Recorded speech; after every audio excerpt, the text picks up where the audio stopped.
Hi friends, ಇವತ್ತಿನ ಈ ಹೊಸ ವಿಡಿಯೋಗೆ ತಮಗೆಲ್ಲರಿಗೂ ಆತ್ಮೀಯವಾದ ಸ್ವಾಗತವನ್ನು ಕೋರ್ತಾ ಇದ್ದೇನೆ. ಒಬ್ಬ ಬಡ ವ್ಯಕ್ತಿ ಅಥವಾ ಮಿಡಲ್ ಕ್ಲಾಸ್ ಫ್ಯಾಮಿಲಿಯ ಆದಾಯವು ದಿನಕ್ಕೆ 300ರಿಂದ 400 ರೂಪಾಯಿ ಇರುತ್ತದೆ. ಆದರೆ ಜಗತ್ತಿನ ಅತ್ಯಂತ ಶ್ರೀಮಂತರ ಆದಾಯವು ಕೋಟಿಗಟ್ಟಲೆ ಇರುತ್ತದೆ. ಹಾಗಿದ್ದರೆ ಅವರು ಒಂದು ದಿನಕ್ಕೆ ಕೋಟಿ ಗಳಿಸುವಷ್ಟು ಕೆಲಸನಾದರೂ ಏನು ಮಾಡ್ತಾರೆ? ಆದರೆ ಈ ಜನ 300ರಿಂದ 400 ರೂಪಾಯಿ ಸಂಪಾದನೆ ಮಾಡಬೇಕಂದ್ರೆ ದಿನವೆಲ್ಲ ಕಷ್ಟಪಡ್ತಾರೆ ಅಲ್ವಾ? ಹಾಗಿದ್ದರೆ ಇವರಿಬ್ಬರ ನಡುವಿನ ವ್ಯತ್ಯಾಸ ನೋಡೋದಾದರೆ, ಶ್ರೀಮಂತರು ಕಷ್ಟಪಡುವುದಕ್ಕಿಂತ ಯೋಚನೆ ಮಾಡಿ ಸಂಪಾದನೆಯನ್ನು ಮಾಡ್ತಾರೆ. ಅದೇ ಹೇಳ್ತಾರೆ ಅಲ್ವಾ, ಶಕ್ತಿಯಿಂದ ಆಗದ್ದನ್ನು ಯುಕ್ತಿಯಿಂದ ಮಾಡು ಅಂತ ಹೇಳಿ ಈ ಒಂದು ಸೂತ್ರಗಳನ್ನು ಬಳಸಿಕೊಂಡು ಅವರು ಶ್ರೀಮಂತರಾಗಿರ್ತಾರೆ. ಹಾಗಿದ್ದರೆ ಈ ಒಂದು ವಿಡಿಯೋದಲ್ಲಿ ಅಂತಹ ಸೂತ್ರಗಳು ಯಾವುವು, ಅವುಗಳನ್ನು ನಮ್ಮ ಜೀವನದಲ್ಲಿ ಅಳವಡಿಸಿಕೊಳ್ಳೋದು ಹೇಗೆ ಅನ್ನೋದ್ರ ಬಗ್ಗೆ ತಿಳಿದುಕೊಳ್ಳೋಣ. ಇದೆಲ್ಲದಕ್ಕಿಂತ ಮೊದಲು ನೀವಿನ್ನೂ ನನ್ನ ಚಾನಲ್ನ ಸಬ್ಸ್ಕ್ರೈಬ್ ಮಾಡದೆ ನೋಡ್ತಾ ಇದ್ದರೆ ಮೊದಲು ಹೋಗಿ ಸಬ್ಸ್ಕ್ರೈಬ್ ಮಾಡಿ. ಇದರಿಂದ ನಾನು ಮಾಡೋ ವಿಡಿಯೋಗಳು ನೇರವಾಗಿ ನಿಮಗೆ ನೋಟಿಫಿಕೇಷನ್ ಮೂಲಕ ರೀಚ್ ಆಗ್ತವೆ. ಮತ್ತೆ ಕೇಳಿಟ್ಟು ವಿಡಿಯೋನ ಶುರು ಮಾಡೋಣವಾ? ಹಣ ಮಾಡೋಕ್ಕೆ ಆಗ್ತಿಲ್ಲ, ಹಣ ಸೇವ್ ಮಾಡೋಕ್ಕೆ ಆಗ್ತಿಲ್ಲ, ಮನೆ ಕಟ್ಟಬೇಕು, ಕಾರ್ ತಗೋಬೇಕು, ನಾವು ಯಾವ ವಿಷಯದಲ್ಲಿ ಹಿಂದುಳಿದಿದ್ದೀವಿ, ಬಂದ ಹಣವನ್ನೆಲ್ಲ ಬರೀ EMI ಕಟ್ಟೋಕ್ಕೇ ಸಾಕಾಗ್ತಾ ಇದೆ. ಈ ಥರದ ಆಲೋಚನೆಗಳು ನಿಮ್ಮಲ್ಲಿದ್ದರೆ ನೀವು ಕರೆಕ್ಟ್ ವಿಡಿಯೋಗೇ ಬಂದಿದ್ದೀರಾ. ದಯವಿಟ್ಟು ಅವನ್ನು ಪೂರ್ತಿಯಾಗಿ ನೋಡಿ. ಈ ವಿಡಿಯೋದಿಂದ ನೀವು ಹಣ ಉಳಿಸಿ ಗಳಿಸೋಕೆ ಎಲ್ಲ ಸೂತ್ರಗಳು ಇದರಲ್ಲಿವೆ. ಒಬ್ಬ ರಿಚ್ ಮೈಂಡ್ಸೆಟ್ಗೂ ಹಾಗೆಯೇ ಒಬ್ಬ ಪೂರ್ ಮೈಂಡ್ಸೆಟ್ಗೂ ಇರುವ ವ್ಯತ್ಯಾಸದ ಬಗ್ಗೆ ಈ ವಿಡಿಯೋದಲ್ಲಿ ತಿಳಿದುಕೊಳ್ಳೋಣ. Number 1, change your mindset. ಹಣ ಬೇಗ ಬಂದರೆ ಬೇಗ ಹೋಗುತ್ತೆ, ಹಣವಿದ್ದರೆ ಸಂತೋಷ ಇರಲ್ಲ. ಜಾಸ್ತಿ ಹಣ ಮಾಡಬೇಕು ಅಂದರೆ ತಪ್ಪು ದಾರಿಗಳನ್ನು ಹಿಡಿಬೇಕು. ನಮ್ಮಿಂದ ಜಾಸ್ತಿ ಹಣ ಮಾಡೋಕ್ಕಾಗಲ್ಲ, ಈ ಥರದ ಆಲೋಚನೆಗಳನ್ನು ಈ ಮಿಡಲ್ ಕ್ಲಾಸ್ ಜನಗಳು ಜಾಸ್ತಿ ನಂಬ್ತಾರೆ. ಮೊದಲು ಇವನ್ನೆಲ್ಲ ಬಿಡಬೇಕು. ಈಗಿನ ಕಾಲದಲ್ಲಿ ಹಣ ಇದ್ರೇ ಎಲ್ಲ, ಹಣ ಇಲ್ಲ ಅಂದರೆ ನಿಮ್ಮ ಹೆಣವರೆಗೂ ಕೂಡ ಯಾರೂ ಬರಲ್ಲ. ಹಣ ಇದ್ದರೆ ಸಂತೋಷ ಇರಲ್ಲ, ಹಾಗೆಯೇ ನೆಮ್ಮದಿ ಇರಲ್ಲ ಅಂತ ಕೆಲವೊಬ್ಬರು ಹೇಳ್ತಾರೆ. ಹಾಗಾದರೆ ನಾನು ಒಂದು ಎಕ್ಸಾಂಪಲ್ ಹೇಳ್ತೀನಿ, ಕೇಳಿ. ಒಬ್ಬ ಬಡ ವ್ಯಕ್ತಿ ತನ್ನ ತಾಯಿಗೆ ಹುಷಾರಿಲ್ಲ ಅಂತ ಅಡ್ಮಿಟ್ ಮಾಡ್ತಾನೆ. ಆಪರೇಷನ್ಗೆ ತುಂಬ ಹಣ ಬೇಕಾಗುತ್ತೆ, ಆದರೆ ಅವನ ದುಡಿಮೆ ಕಡಿಮೆ ಇರುತ್ತೆ. ಅದೇ ಪ್ರಾಬ್ಲಮ್ ಒಬ್ಬ ಶ್ರೀಮಂತ ವ್ಯಕ್ತಿಗೆ ಬರುತ್ತೆ. ಆಪರೇಷನ್ ಮಾಡಿಸಿ ಅವನು ತನ್ನ ತಾಯಿಯನ್ನು ಬೇಗ ಗುಣಪಡಿಸಿ ತಾನು ಕೂಡ ಸಂತೋಷವಾಗಿರ್ತಾನೆ. ಆದರೆ ಆ ಬಡ ವ್ಯಕ್ತಿ ಆಪರೇಷನ್ ಮಾಡಿಸೋಕ್ಕೆ ಆಗದೆ ಸಾಲ ಸೂಲ ಮಾಡಿ ನರಳಾಡ್ತಾ ಇರ್ತಾನೆ.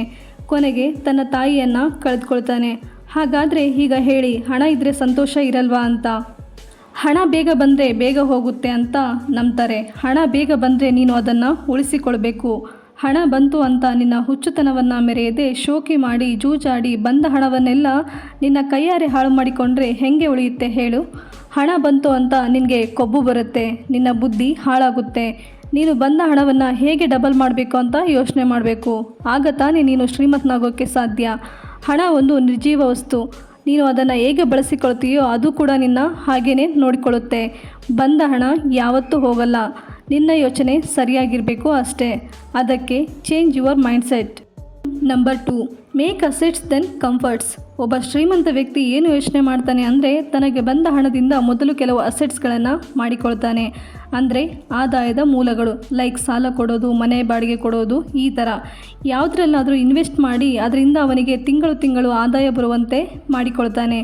ಆಮೇಲೆ ತನ್ನ ಕಂಫರ್ಟ್ಗಳ ಬಗ್ಗೆ ಯೋಚನೆ ಮಾಡ್ತಾನೆ. ಆದರೆ ಪೂರ್ ಮೈಂಡ್ಸೆಟ್ ಇರುವ ಜನ ಬಂದ ಹಣದಿಂದ ಬರೀ ಶೋಕಿಗೋಸ್ಕರ, ಇನ್ನೊಬ್ಬರ ಮುಂದೆ ಶೋಕಿ ಮಾಡೋಕ್ಕೋಸ್ಕರನೇ ಅಂತ ಬಂದ ಹಣವನ್ನೆಲ್ಲ ವೇಸ್ಟ್ ಮಾಡ್ತಾರೆ. ಯೂಸ್ಲೆಸ್ ವಸ್ತುಗಳನ್ನು ಖರೀದಿ ಮಾಡ್ತಾರೆ. ಕೊನೆಗೆ ಅವರ ಹತ್ರ ಹಣ ಉಳಿಯಲ್ಲ. ಬೇರೆ ಕಡೆ ಇನ್ವೆಸ್ಟ್ ಮಾಡೋಕ್ಕೆ ಆಗಲಿ, ಆ ಹಣನ ಡಬಲ್ ಮಾಡೋಕ್ಕೆ ಆಗಲಿ ಯೋಚನೆ ಮಾಡಲ್ಲ. ಇಂಥ ವ್ಯಕ್ತಿಗಳು ಕೊನೆ ತನಕ ಬಡವರಾಗಿ ಬಿಡ್ತಾರೆ. Number 3, think before purchase. Poor mindset ಇರುವ ಜನ ತಮ್ಮ ಇನ್ಕಮ್ಗಿಂತ ಜಾಸ್ತಿ ಖರ್ಚನ್ನು ಮಾಡ್ತಾರೆ. ಅಂದರೆ ಅವರ ಸ್ಯಾಲ್ರಿ 15,000 ಇರುತ್ತೆ, ಇವರು 50,000 ಕೊಟ್ಟು ಐಫೋನ್ನ ತಗೋತಾರೆ. ಅವಶ್ಯಕತೆಗಿಂತ ದೊಡ್ಡ ಕಾರನ್ನು ಲೋನ್ ಮಾಡಿ ತಗೋತಾರೆ. 3,000ದಿಂದ 4,000 ಕೊಟ್ಟು ಬ್ರ್ಯಾಂಡೆಡ್ ಬಟ್ಟೆಗಳನ್ನು ಧರಿಸ್ತಾರೆ. ದುಬಾರಿ ಶೂಸ್ ಹಾಗೂ ಸನ್ಗ್ಲಾಸಸ್ಸನ್ನು ತಗೊಂಡು ಬರೀ ಶೋಕಿಯನ್ನು ಮಾಡ್ತಾರೆ. ದುಡ್ಡು ಖಾಲಿ ಆದಮೇಲೆ ಚಿಕನ್ ಅಂಗಡಿ ಮುಂದೆ ಪೀಸ್ಗಾಗಿ ಕಾಯುತ್ತಿರುವ ನಾಯಿ ಥರ ಇವರ ನೆಕ್ಸ್ಟ್ ಸ್ಯಾಲ್ರಿಗಾಗಿ ಕಾಯ್ತಾ ಇರ್ತಾರೆ. ಅದೇ ರಿಚ್ ಮೈಂಡ್ಸೆಟ್ ಇರುವ ಜನ ಏನು ಯೋಚನೆ ಮಾಡ್ತಾರೆ ಅಂದರೆ, ನಾವು ತಗೋ ವಸ್ತು ನಮಗೆ ಎಷ್ಟು ವ್ಯಾಲ್ಯೂವನ್ನು ಪ್ರೊವೈಡ್ ಮಾಡುತ್ತೆ ಅಂತ ಯೋಚನೆ ಮಾಡಿ ಆಮೇಲೆ ಆ ವಸ್ತುವಿನ ಮೇಲೆ ಇನ್ವೆಸ್ಟ್ ಮಾಡ್ತಾರೆ. ನೀವು ಕೇಳ್ಬೋದು, ಹಾಗಂದರೆ ಶ್ರೀಮಂತರು ಬ್ರ್ಯಾಂಡೆಡ್ ಬಟ್ಟೆಗಳನ್ನು ಅಥವಾ ಕಾರ್ಗಳನ್ನು ತಗೊಳ್ಳಲ್ವಾ ಅಂತ? ತಗೋತಾರೆ, ಆದರೆ ಅದು ಅವರ ಲಾಭದ ಹಣವಾಗಿರುತ್ತೆ ಹೊರತು ಅವರ ಸ್ಯಾಲ್ರಿಯ ಹಣವಾಗಿರಲ್ಲ. Number 4, pay yourself. Rich mindset ಇರುವ ಜನ ಮೊದಲು ತಮಗೆ ತಾವೇ ಖರ್ಚನ್ನು ಮಾಡಿಕೊಳ್ತಾರೆ.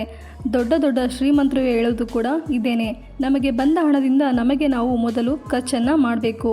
ಅಂದರೆ ನಮ್ಮ ಸ್ಯಾಲ್ರಿಯ 20% ನಾವು ಸೇವಿಂಗ್ಸನ್ನು ಮಾಡಬೇಕು. ಆಮೇಲೆ ನಮ್ಮ ಅವಶ್ಯಕತೆಗಳನ್ನು ಪೂರೈಸಿಕೊಳ್ಬೇಕು. ನೀವು EMIಗಳನ್ನು ಕಟ್ತಾ ಇದ್ದರೆ EMI ಕಟ್ಟುವ ಪ್ರೆಸರ್ ಜಾಸ್ತಿ ಇರುತ್ತೆ. ಆ ಪ್ರೆಸರನ್ನು ಒಂದು ಮೋಟಿವೇಶನ್ ಥರ ಸ್ವೀಕರಿಸಬೇಕು. EMIಗಳಿಗೆ ನೀವು ಹೆಚ್ಚಿನ ಕೆಲಸ ಅಂದರೆ OT ಅಥವಾ ಪಾರ್ಟ್ ಟೈಮ್ ಹುಡುಕಿಕೊಂಡು ಅದರಿಂದ ಬಂದ ಹಣದಿಂದ ನೀವು EMIಯನ್ನು ನೋಡ್ಕೋಬೇಕು. ಆದರೆ ನೀವು ತೆಗೆದಿಟ್ಟ 20% ಸೇವಿಂಗ್ಸನ್ನು ಯಾವುದೇ ಕಾರಣಕ್ಕೂ ಖರ್ಚು ಮಾಡಬಾರ್ದು ಅಂತ ಅವರು ಹೇಳ್ತಾರೆ. ಯಾಕಂದರೆ ನಾವು ಸಾಲ ತೀರಿಸಬೇಕು ಅಂತ ಬಂದ ಹಣವನ್ನೆಲ್ಲ ಧಾರೆ ಎರೆದರೆ ನಮಗೆ ಅಂತ ನಾವೇನು ಉಳಿಸಲು ಸಾಧ್ಯವಿಲ್ಲ. ಆ ಥರ ಸಾಲದ ಸುಳಿಯಲ್ಲಿ ಇರುವ ಜನ ಎಂದಿಗೂ ಕೂಡ ಶ್ರೀಮಂತರಾಗೋದಿಲ್ಲ ಅನ್ನೋದು ಶ್ರೀಮಂತರ ಅಭಿಪ್ರಾಯವಾಗಿದೆ. ಹೌದಲ್ವಾ ಫ್ರೆಂಡ್ಸ್? ನೀವು ಮೊದಲು ಹಣ ಬಂದಾಗ ಎಲ್ಲವನ್ನು ತೆಗೆದುಕೊಂಡು ಬಿಡೋಣ ಅಂತ ಯೋಚನೆ ಮಾಡ್ತೀವಿ. ಆಮೇಲೆ ಸೇವಿಂಗ್ಸನ್ನು ಸ್ಟಾರ್ಟ್ ಮಾಡೋಣ ಅಂತ ಯೋಚನೆ ಮಾಡ್ತೀವಿ. ಇಲ್ಲ, ಎಲ್ಲ ಹಣವನ್ನು ಮೊದಲೇ ಗಳಿಸಿ ಬಿಡೋಣ, ಆಮೇಲೆ ಸೇವಿಂಗ್ಸನ್ನು ಸ್ಟಾರ್ಟ್ ಮಾಡಿಬಿಡೋಣ ಅಂತ ಯೋಚನೆ ಮಾಡ್ತೀವಿ. ಈ ಸೀಕ್ವೆನ್ಸ್ ತುಂಬ ಮ್ಯಾಟ್ರ್ ಆಗುತ್ತೆ. ನಾವು ಮೊದಲು ಸೇವಿಂಗ್ಸನ್ನು ಮಾಡಬೇಕು, ಆಮೇಲೆ ಖರ್ಚನ್ನು ಮಾಡಬೇಕು. ಬರೀ ದುಡ್ಡನ್ನು ಸೇವ್ ಮಾಡಿಬಿಟ್ರೆ ನಾವು ಶ್ರೀಮಂತರಾಗ್ತೀವಾ ಅಂತ ನೀವು ಕೇಳ್ಬೋದು. ಖಂಡಿತ ಇಲ್ಲ. ನೀವು ಸೇವ್ ಮಾಡುವ ಹಣವನ್ನು ಒಳ್ಳೆ ಕಡೆ ಇನ್ವೆಸ್ಟ್ ಮಾಡೋದು ಕೂಡ ತುಂಬಾ ಇಂಪಾರ್ಟೆಂಟ್. ಅದರ ಜೊತೆಗೆ ಹಣವನ್ನು ಡಬಲ್ ಮಾಡುವುದನ್ನು ಕೂಡ ನೀವು ಕಲಿಬೇಕು. ಅಂದಾಗ ಮಾತ್ರ ನೀವು ಶ್ರೀಮಂತರಾಗೋಕ್ಕೆ ಸಾಧ್ಯ. ನೆಕ್ಸ್ಟ್ ಪಾಯಿಂಟ್ಗೆ ಹೋಗೋ ಮೊದಲು ನನ್ನದೊಂದು ಚಿಕ್ಕ ರಿಕ್ವೆಸ್ಟ್. ಅದೇನು ಅಂತಂದರೆ, ನೀವಿನ್ನೂ ನನ್ನ ಚಾನೆಲ್ನ ಸಬ್ಸ್ಕ್ರೈಬ್ ಮಾಡದೆ ನೋಡ್ತಾ ಇದ್ದರೆ ಮೊದಲು ಹೋಗಿ ಸಬ್ಸ್ಕ್ರೈಬ್ ಮಾಡಿ, ಹಾಗೆಯೇ ಲೈಕ್ ಮಾಡಿ. Number 5, improve your skills. Rich mind set ಇರುವ ಜನ ಯಾವಾಗಲೂ ಕೂಡ ತಮ್ಮ ಸ್ಕಿಲ್ಸನ್ನು ಇಂಪ್ರೂವ್ ಮಾಡ್ಕೋಬೇಕಂತಲೇ ಯೋಚನೆ ಮಾಡ್ತಾ ಇರ್ತಾರೆ. ಆದರೆ ನಮ್ಮಂಥ ಮಿಡಲ್ ಕ್ಲಾಸ್ ಜನರು ಏನು ಮಾಡ್ತಾರೆ ಅಂತಂದರೆ, ಒಂದು ಸಣ್ಣ ಜಾಬ್ ಸಿಕ್ಕರೂ ಸಹ ನಾವಿನ್ನು ಲೈಫಲ್ಲಿ ಸೆಟ್ಲ್ ಆಗಿಬಿಟ್ಟಿದ್ದೀವಿ, ನಮಗೆ ತಿಂಗಳ ಸ್ಯಾಲ್ರಿ ಬರುತ್ತೆ ಅಂತ ಆರಾಮಾಗಿ ಕೂತ್ಕೋತೀವಿ. ಯಾವುದೇ ಯೋಚನೆಯನ್ನು ಮಾಡದೆ ಕಾಲ ಮೇಲೆ ಕಾಲು ಹಾಕಿಕೊಂಡು TV ನೋಡಿಕೊಂಡು ರಿಲ್ಯಾಕ್ಸನ್ನು ಮಾಡ್ತಾ ಇರ್ತೀವಿ. ಅವರಿಗೆ ಹೊಸ ವಿಚಾರಗಳನ್ನು ತಿಳಿದುಕೊಳ್ಳುವ ಆಸೆ ಆಗಲಿ, ತಮ್ಮ ಸ್ಕಿಲ್ಸ್ಗಳನ್ನು ಇಂಪ್ರೂವ್ ಮಾಡ್ಕೋಬೇಕು ಅಂತ ಯೋಚನೆ ಮಾಡಲ್ಲ. ಅವರು ರಿಲ್ಯಾಕ್ಸೇಷನ್ ಬಗ್ಗೆ ಅಥವಾ ಇರೋ ಹಣವನ್ನು ಹೇಗೆ ಖರ್ಚು ಮಾಡಬೇಕು ಅಂತ ಯೋಚನೆ ಮಾಡ್ತಾ ಇರ್ತಾರೆ. ಕೆಲಸ ಮುಗಿಸ್ಕೊಂಬಂದು TV ಸೀರಿಯಲ್ ನೋಡ್ತಾ ಟೈಮನ್ನು ವೇಸ್ಟ್ ಮಾಡ್ತಾರೆ. ಇಂತಹ ವ್ಯಕ್ತಿಗಳಿಗೆ ಮತ್ಯಾವ ವಿಚಾರವನ್ನು ತಿಳ್ಕೋಬೇಕು ಅಂದರೆ ಅವರ ತಲೆಯಲ್ಲಿ ಪ್ರೆಸರ್ ಅನ್ನೋದು ಕ್ರಿಯೇಟ್ ಆಗುತ್ತೆ. ರಿಚ್ ಮೈಂಡ್ ಸೆಟ್ ಇರುವ ಜನ ತಮ್ಮ ಇಡೀ ಜೀವನವನ್ನು ಸ್ಕಿಲ್ಸ್ಗಳನ್ನು ಇಂಪ್ರೂವ್ ಮಾಡ್ಕೊಳ್ಳೋದ್ರಲ್ಲೇ ಕಳೀತಾರೆ. ಹೊಸ ವಿಚಾರವನ್ನು ತಿಳಿದುಕೊಳ್ಳುವುದೇ ಇವನ ಅಭ್ಯಾಸವಾಗಿರುತ್ತೆ. ಹೊಸ ವಿಚಾರವನ್ನು ತಿಳಿದುಕೊಳ್ಳುವುದೇ ಅವರಿಗೆ ರಿಲ್ಯಾಕ್ಸೇಷನನ್ನು ನೀಡುತ್ತೆ. ನನಗೆ ಒಂದು ಕೆಲಸ ಸಿಕ್ಕಿದೆ, ಬರುವಷ್ಟು ಸ್ಯಾಲ್ರಿ ಬರ್ತಾ ಇರುತ್ತೆ, ನನಗೆ ಯಾಕೆ ಇವೆಲ್ಲ ಅಂತ ತಿಳ್ಕೊಂಡು ಕಾಲ ಮೇಲೆ ಕಾಲು ಹಾಕಿಕೊಂಡು ಕೂತ್ರೆ ನಾವು ಹೇಗೆ ಶ್ರೀಮಂತರಾಗೋಕ್ಕೆ ಸಾಧ್ಯ? ನೀವೇ ಯೋಚನೆ ಮಾಡಿ ನೋಡಿ. ಈಗ ನೋಡಿ, ಜನ ಡಿಜಿಟಲ್ ಕರೆನ್ಸಿ, ಕ್ರಿಪ್ಟೋ ಕರೆನ್ಸಿ ಅಂತ ಇನ್ವೆಸ್ಟ್ ಮಾಡಿ ಹಣವನ್ನು ಸಂಪಾದಿಸ್ತಾ ಇದ್ದಾರೆ. ನಾವು ಕೂಡ ಅಷ್ಟೇ, ಕಾಲದ ಜೊತೆಗೆ ಅಪ್ಡೇಟ್ ಆಗ್ತಾ ಇರಬೇಕು, ಹೊಸ ವಿಚಾರಗಳನ್ನು ತಿಳಿತಾ ಇರಬೇಕು, ನಮ್ಮ ನಾಲೆಡ್ಜನ್ನು ಬೆಳೆಸ್ತಾ ಇರಬೇಕು. ಅದಕ್ಕೆ ಇಂಪ್ರೂವ್ ಯುವರ್ ಸ್ಕಿಲ್ಸ್. ನಾವೀಗ ಈ ವಿಡಿಯೋದಲ್ಲಿ ಕವರ್ ಮಾಡಿರುವಂತಹ ಟಾಪಿಕ್ಗಳ ಬಗ್ಗೆ ಬ್ರೀಫಾಗಿ ನೋಡೋಣ. Number 1, change your mindset. ಅಂದರೆ ಹುಚ್ಚು ಯೋಚನೆಗಳನ್ನು ಮಾಡಿ ನಾವು ಸುಮ್ಮನೆ ಕೂಡಬಾರ್ದು. ಹಣ ಇದ್ರೇ ಎಲ್ಲ ಅನ್ನುವ ಮೈಂಡ್ಸೆಟ್ಗೆ ಬರಬೇಕು. Number 2, make assets then comforts. ಬಂದ ಹಣದಿಂದ ಮೊದಲು ಇನ್ನೊಂದು ಆದಾಯದ ದಾರಿಯನ್ನು ಸೃಷ್ಟಿಸಬೇಕು, ನಂತರ ನಮ್ಮ ಅವಶ್ಯಕತೆಗಳನ್ನು ಪೂರೈಸಿಕೊಳ್ಳಬೇಕು. Number 3, think before purchase.